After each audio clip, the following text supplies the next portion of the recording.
ketemunya kan di luar masjid. Apakah orang itu Islam atau tidak? Kan saya tidak tahu.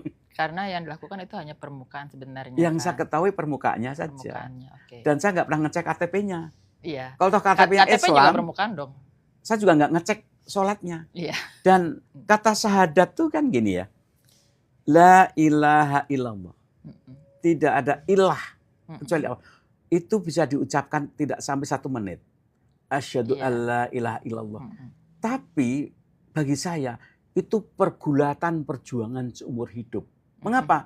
Karena tiap saat kita itu disergap oleh ilah-ilah. Iya. Berhala-berhala ilah-ilah. Iya, bagi politisi mungkin sekarang ilahnya ngejar jabatan menteri atau posisi, DPR atau apa, iya, ilah-ilah. Nah, disadarkan, kamu jangan menggantungkan hidupmu as-somad, tempat bergantung hanya pada Allah. Maka la ilaha illallah itu perjuangan seumur hidup. Jadi Nabi pun memberikan satu ini kan apresiasi. Orang yang nggak paham Quran, duduk bersama orang baca pun sudah berpahala. Yang bisa paham lebih baik lagi, bisa mengamalkan lebih baik lagi. Jadi semua orang itu diberi apresiasi. Itu bagi saya menunjukkan bahwa silahkanlah orang beragama, berislam sesuai dengan level-levelnya, kemampuannya. Untung Tuhan tuh maha egaliter menilai. Tuhan baik banget ya. Iya, Tuhanku tuh baik banget. Baik banget. Sesuai pada kapasitas makhluknya. Iya. Kalau nggak ada pasien, nggak ada orang sakit, apa kerjaan dokter? Kan nggak ada dokter itu. Main TTS kalau dulu. Iya kan? Nah kalau nggak ada orang yang awam, apa kerjaan ulama mubalik itu? Jadi yang ngaji pun berpahala, yang ulama berpahala, di situ keadilan Tuhan. Ya itu nyambung. Jadi memang pada agendanya masing-masing gitu kan? Iya. Karmanya beda-beda kan? Iya. Maka dari itu kita nggak bisa memaksakan juga kan untuk memiliki kesetaraan pemahaman. Satu, nggak boleh maksakan. Kedua, nggak boleh merasa aku paling berislam. Karena masih perjalanan juga kan? Satu perjalanan, kedua makomnya beda-beda. Makomnya beda-beda. Jadi misalnya gini, Anda memberi pengemis. Siapa tahu pengemis lebih berpahala daripada Anda yang memberi. Betul. Kalau Anda memberi niat yang ngusir, sementara bisa yang juga, menerima bersyukur pada Allah rezeki itu, dia lebih berpahala. Iya. Di situ bagi saya hidup itu begitu kompleks, beragam, indah sekali. Nah kalau pemahamannya kayak gitu, Tuhan Maha Adilnya jadi kelihatan bekerja ya.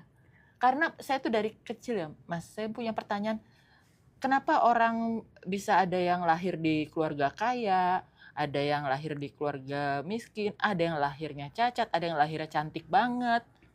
Maha Adilnya di mana? Kadang aku nggak sampai memahami. Nggak sampai? Memahami mengapa seperti itu. Tapi yang saya pahami, ini peluang bagi saya untuk berbagi, untuk mengasihi. Tapi saya nggak terlalu berharap. Gitu. Jadi saya melihat, ini peluang saya, orang yang kaya menolong miskin, orang pintar berbagi ilmu. Gitu. Sebab kalau nggak ada mereka, maka nilai moral nggak akan muncul. Iya. Mengapa mereka terlahir seperti itu? Nalar saya kadang nggak memahami. Nggak bisa memahami. Saya serahkan aja pada Tuhan. Ini pasti ada hukum sebab akibat yang nalar saya nggak sanggup memahami. Tapi pasti ada sebab akibatnya. Nggak kepo ya? Nggak kepo. Oke. Wah menarik. Oke. Masih berapa lama lagi nih Mas Hendra? Ini kalau diterusin bisa sampai pagi ini. 20 menit lagi ya. Oke. Nah kemudian kalau menurut Mas Komar ya, kan kalau Nabi yang apakah memang Nabi Muhammad itu membawa Islam atau semua Nabi yang sebelumnya sebenarnya membawa ajaran Islam yang berserah diri, dan dalam arti kalau begini, boleh nggak kita bilang agama itu datangnya dari siapa? Iya. Agama yang ada ritualnya, yang dan lain beda-beda tuh apa beneran dari Tuhan? Atau itu pemahaman manusia aja? Misalnya gini, anak itu ciptaan Tuhan. Anak itu ciptaan. Tapi anak kecil tahunya kan lahir dari perut ibunya kan?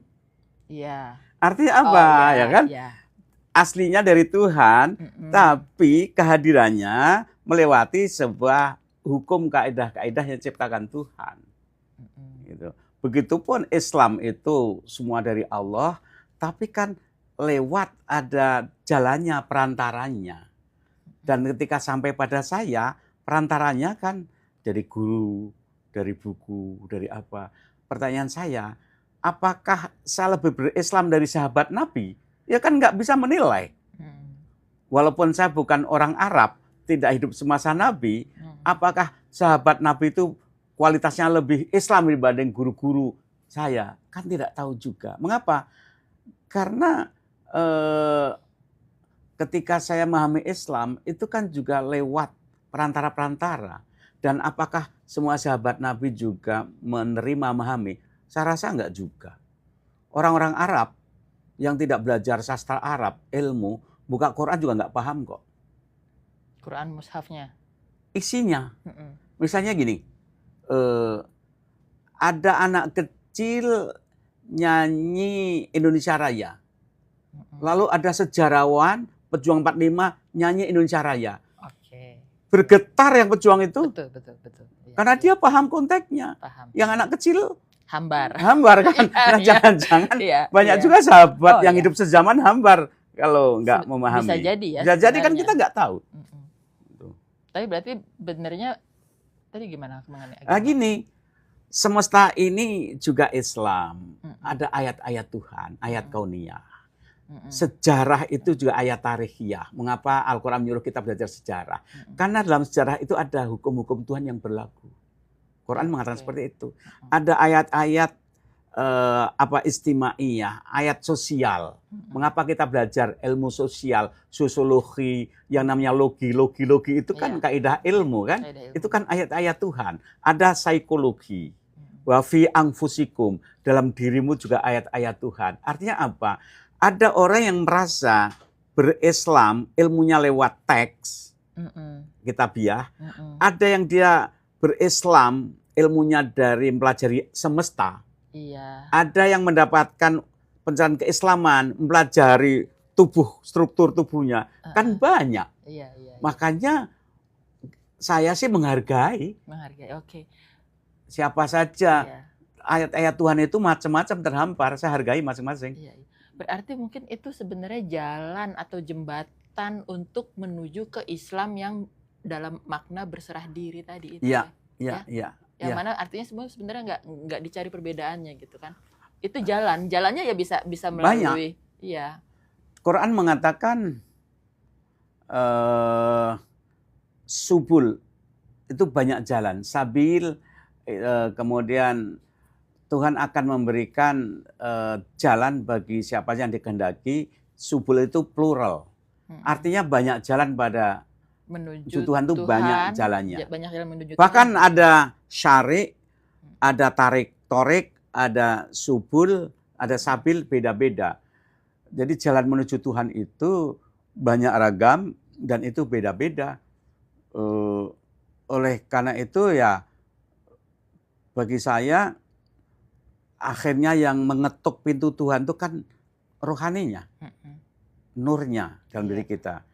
Kalau saya ditanya, apakah tetangga-tangga saya itu Islam? Saya tidak tahu. Iya, Islam dalam arti yang berserah diri tadi. Dalam arti kualitas paling dalam. Iya, kualitas paling dalam. Saya tidak tahu. Lahiriahnya iyalah, dia sholat iya, tapi penampakannya, tapi dalamnya beneran Islam. Kalau di kampung mungkin masih mudah ya. Tapi kalau di Jakarta ini, saya kan ketemu orang jarang yang di masjid waktu sholat. Iya. Ketemunya kan di luar masjid. Apakah orang itu Islam atau tidak? Kan saya tidak tahu. Karena yang dilakukan itu hanya permukaan sebenarnya. Yang saya ketahui permukaannya saja. Dan saya nggak pernah ngecek KTP-nya. Iya. Kalau toh KTP-nya Islam, juga permukaan dong. Saya juga nggak ngecek sholatnya. Iya. Dan kata syahadat tuh kan gini ya. La ilaha illallah. Tidak ada ilah kecuali Allah. Itu bisa diucapkan tidak sampai 1 menit.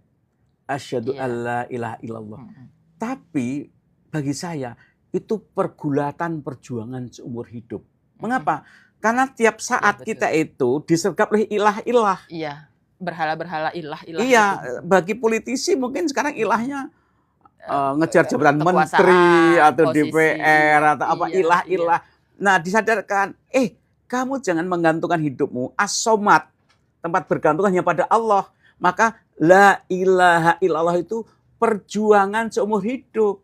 Itu PR banget ya untuk manusia ya. Bukan statement yang pasif. Sekali Iya, baca syahadat dah Islam. iya, iya sama sekali bukan. Enggak begitu. Jauh bener. Hadis mengatakan siapa tahu pagi Muslim sorenya kafir. Jadi Iya. ilah-ilah itu banyak sekali. Iya. Mas, aku mau nanya yang agak bandel ya. Kan tadi kita sepakat berarti ya agama atau jalannya boleh beda-beda untuk mencapai tujuan nih. Kalau kita udah sampai tujuan, boleh kan kita tinggalin jalannya? Udah lewat tadi. Ya. Udah sampai tujuannya gitu. Tapi gimana? manusia itu kan posisinya kan naik turun. La ilaha. Mengapa kita ulangi tiap hari la ilallah itu berulang kali?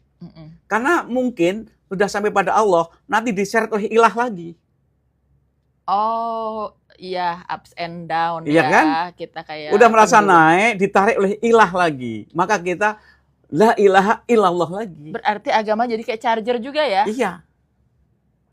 Iya, supaya ya karena kita sebenarnya makhluk dinamis. Jadi kalau bilang aku udah sampai, nggak perlu syariah. Nggak bisa bilang. Emang udah sampai di sana, naik turun.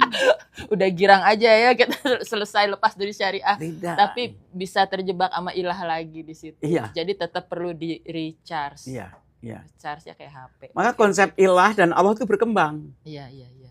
Wah, seru ya. Seru nih ngobrol kita nih. Takut keburu diusir, saya nanya yang terakhir deh. Mas Komar, kan tahun lalu Mas Komar ngajakin bikin yayasan Inablis.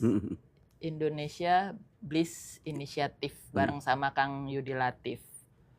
Minta saya, boleh dong cerita niat awalnya apa, maksudnya itu Inablis mau ngapain, dan biar kawan-kawan juga di sini tahu, sekalian kita mau soft launching. Saya itu pernah mengikuti berbagai macam training.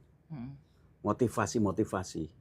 Hampir kebanyakan itu adalah motivasi untuk meningkatkan produktivitas, orientasinya itu materi oriented. Tapi jarang training-training yang meningkatkan kualitas peradaban, kemanusiaan kita, sehingga kita naik pada human being dan spiritual being. Training yang ada itu economical being. Iya. Orientasi ke sana terus. Nah, Inablis itu ingin, ayolah kita naik. Kita ini meraih kebahagiaan, kesuksesan. Ukurannya itu jangan hanya kesuksesan yang material, tapi lebih pada yang lebih human dan spiritual. Kita ingin Inablis ini memberikan satu forum, fasilitasi, training, dialog, workshop, bagaimana agar kita itu hidup, kualitasnya itu naik. Kan ada 4 jenjang hidup itu. 1, kita hidup pada level hewani. Nabati dulu. Nabati, oke. Nabati itu makan, minum, tumbuh.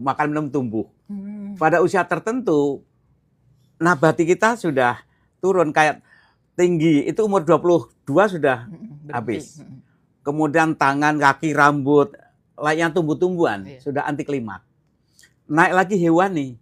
Hewani itu indrawi, nafsu-nafsu. Pada umur tertentu, itu juga sudah flat. Nah, tapi manusia itu, dikatakan manusia kan mesti naik pada jiwa insani. Intelektualitas, moralitas, estetika. Nah, ini harus naik ke atas. Selama ini kalau saya nonton sinetron, gosip-gosip politik itu hewani. Mengejar pleasure. Saya udah nggak nonton itu. Pleasure oriented itu kan hewani. Iya. Harus naik. Harus naik. Lebih tinggi lagi apa? Hidup rohani. Nah, kebahagiaan itu juga berkaitan dengan proses peningkatan level-level penyadaran nafsu-nafsu tadi.